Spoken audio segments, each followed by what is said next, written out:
खबर आपको दें, तौहीन इलेक्शन कमीशन के केस में इमरान खान, असद उमर, फवाद चौधरी की हाजिरी से इस्तिस्ना की दरख्वास्त मुस्तरद कर दी गई है। इलेक्शन कमीशन ने इमरान खान के काबिल ज़मानत वारंट गिरफ्तारी जारी कर दिए हैं। असद उमर और फवाद चौधरी के भी काबिल ज़मानत वारंट गिरफ्तारी जारी किए गए हैं। तफसीलात जानने के लिए बात करते हैं, आतिफ भट्ट हमारे साथ मौजूद हैं। आतिफ भट्ट, बताइए, इसके बाद PTI की जानिब से कोई पार्टी मौक़िफ़ सामने आया अब तक? चेयरमैन तहरीक इंसाफ इमरान खान के इलेक्शन कमीशन की जानब से जो तौहीन इलेक्शन कमीशन में वारंट गिरफ्तारी, काबिल ज़मानत वारंट गिरफ्तारी जो है वो जारी कर दिए गए हैं। असद उमर और फवाद चौधरी के भी काबिल ज़मानत वारंट गिरफ्तारी जो है वो जारी किए गए हैं। इलेक्शन कमीशन से चेयरमैन तहरीक इंसाफ इमरान खान, असद उमर और फवाद चौधरी की जानब से इस्तिस्ना की दरख्वास्त की गई थी, हाजिरी से इस्तिस्ना की, जिसको मुस्तरद कर दिया गया है। और इलेक्शन कमीशन ने 50-50 हज़ार रुपए के मशल्के भी जमा कराने की हदायत की है। जबकि दूसरी तरफ जो फवाद चौधरी हैं उनकी साथ रहेगा। अभी हमें PTI रहनुमा फवाद चौधरी साहब ने ज्वाइन किया, उनसे इस खबर पर उनका मौक़िफ़ जान लेते हैं। फवाद साहब, शुक्रिया आपके वक्त का। कहिएगा, इलेक्शन कमीशन की जानिब से ये एक बड़ा हुक्म सामने आ गए हैं, खान साहब के भी वारंट गिरफ्तारी जारी किए गए हैं, साथ में आपके और असद उमर के भी वारंट गिरफ्तारी जारी करने का हुक्म दे दिया गया है। सबसे पहले तो पार्टी मौक़िफ़ इस खबर पर आपका? पहली बात तो ये है कि बड़ा हुक्म नहीं है, ये छोटे लोगों का एक छोटा हुक्म है, ठीक है, जिसके नतीजे में दोनों हाई कोर्ट्स की तौहीन हुई है। कराची हाई कोर्ट ने और लाहौर हाई कोर्ट दोनों ने जो इलेक्शन कमीशन में तौहीन के मामलात हैं उनके ऊपर जो कार्रवाई है उसको रोका हुआ है, स्टे किया हुआ है। ये जो केस था ये 17 तारीख के लिए फिक्स था, इसको उन्होंने 11 तारीख को आज फिक्स करके ये फैसला किया है जो हाई कोर्ट के फैसले की तौहीन है। हम इलेक्शन कमीशन के इन बोने मेंबरान के खिलाफ हाई कोर्ट में जाएंगे और इनको कराची और लाहौर में तौहीन अदालत में पेश होना होगा।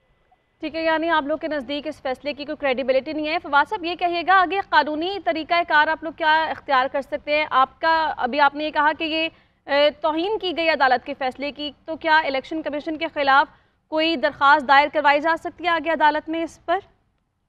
जी बिल्कुल, इस फैसले के ऊपर जो है वो हम तौहीन अदालत की कार्रवाई के लिए जा रहे हैं मेंबरान इलेक्शन कमीशन के खिलाफ जिन्होंने ये फैसला साइन किया। ठीक है, फवाद साहब, ये भी कहिएगा कि सिंध हाई कोर्ट का फैसला आया है कि जो सुप्रीम कोर्ट है वो इस पर फैसला जो है जारी रखेगी, कार्रवाई का आगाज इस पर किया जाएगा, तो इस पर आप क्या कहेंगे कि पेशरफ्त कैसे देखते हैं आप?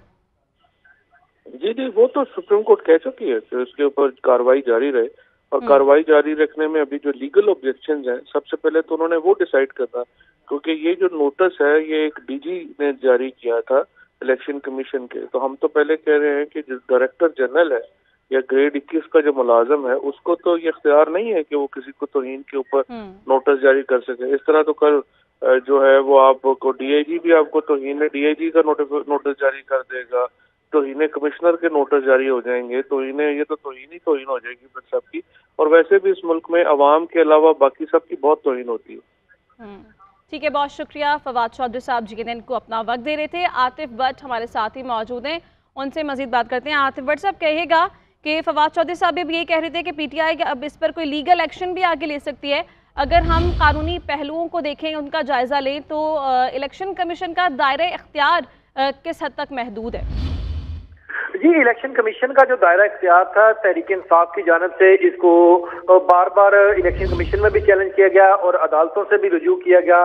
ताहम अब इलेक्शन कमीशन जो है उसके पास जो इख्तियारात हैं उसको आइन और कानून के तहत दिए गए हैं।